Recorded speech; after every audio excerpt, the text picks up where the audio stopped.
All right, here's a quick video about the bunker.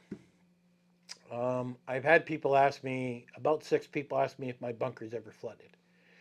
And the quick answer and dirty answer to that is yes, I have flooded twice. And people are like, really? I designed my bunker to flood. A lot of work went in this thing when I was thinking about building it. I mean, a couple of years of thinking before I started putting the money down on it. I put in a floating floor.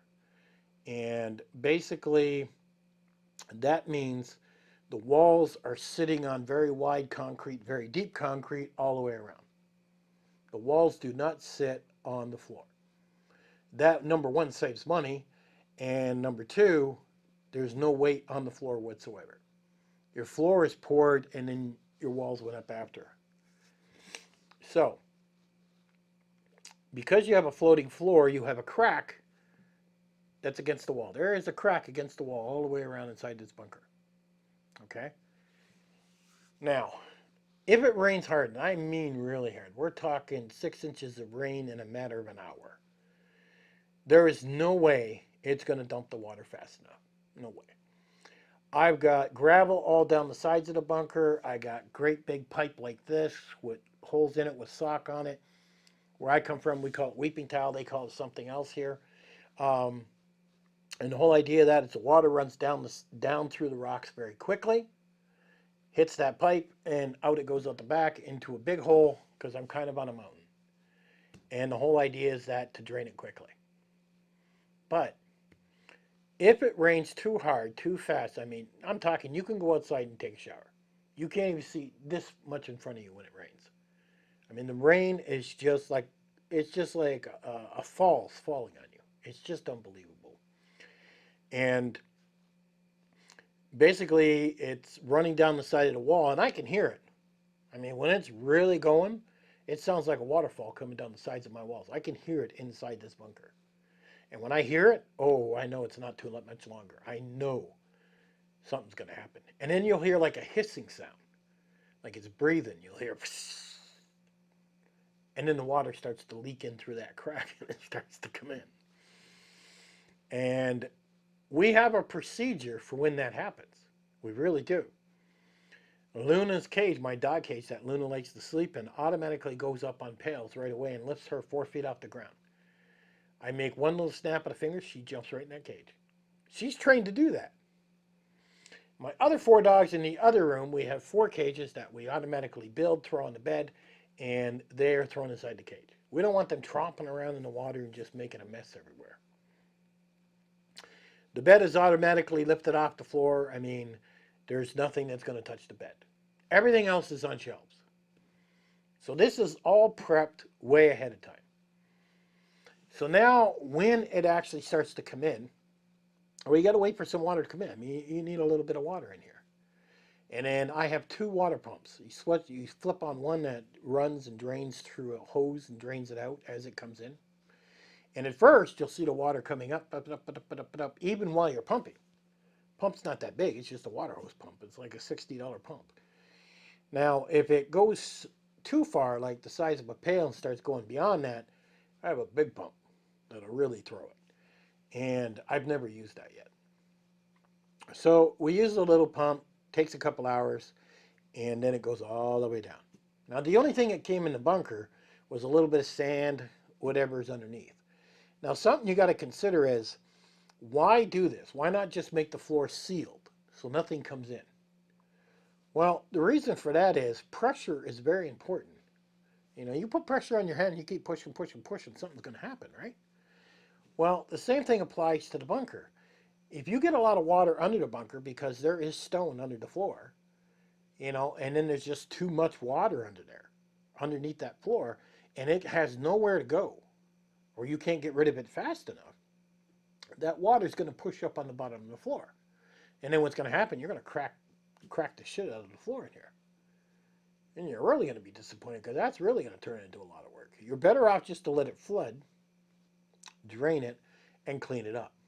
Now, I do have a sub pump I bought like 6 months ago. I do have everything I need. I just haven't gotten around to it. It's my last thing to battle it. I'm debating where to put it. And then once I put it in, if that happens, I give the water a bigger hole. And now the water's going to drain in there, and then that pump's going to take over and go crazy if it has to. But I just haven't gotten around to it yet, and I will. It's not a big deal. I mean, a lot of people are like, "Oh, you're going to get mold. You're going to." No, we're not going to get mold down here. It's impossible. I mean, my walls are all made out of that special styrofoam stuff. I got cheap paneling up. I could pull the paneling off, lay another piece of paneling up. It's not a big deal. Um, there's not, there's no way for anything to mold down here. It's all concrete. You can't even light this stuff on fire. There's nothing that'll even burn down here. So it's pretty strong. If I ever do flood again, before I get the sub pump in, I'll take some video for you guys to see. But it has flooded twice, and it hasn't been a big deal. I mean, it just really is. It's been about 5 hours of work with cleanup after we pump it out. You just mop, clean, couple wet dry vacs. I mean, it's just annoying, is what it is.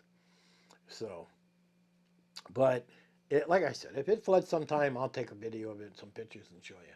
Some of my friends have seen it. I've taken pictures and sent it to them. And they're like, "Oh my God, it's really not that big of a deal. It really isn't."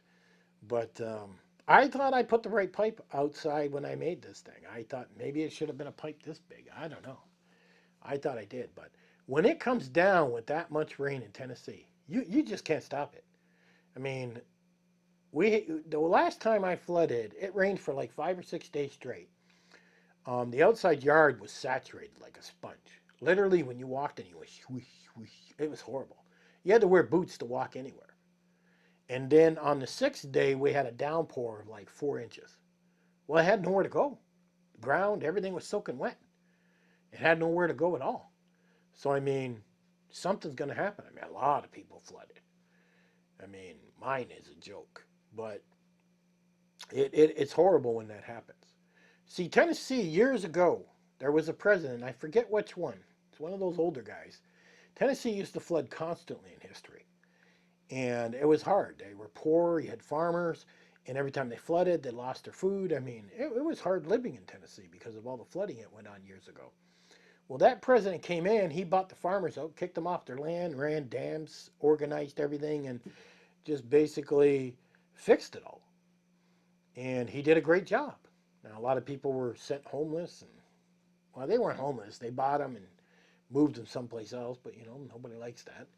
And this was years and years ago. I forget which president did that. But he made a big difference in Tennessee when he did that.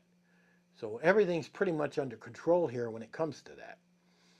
Now, my house is kind of on a hill, and if you go out in my backyard, I mean, I'm talking, I don't know, 40 feet, 50 feet down. It goes down into a hole. So I'm kind of high up. But the only time I've ever flooded those 2 times was because it rained so hard. It had to go somewhere. It just couldn't dump it out the back fast enough, and that was just it. But I did design this in case I flooded. It, it was on my mind when I did. I tried to consider everything that could happen when I put this thing together. And so far, it's been years since this thing's been here now. So far, I did well. Everything has worked out beautiful. I have done a great job with predicting everything that would happen. So there you have it. Catch you guys on the next one.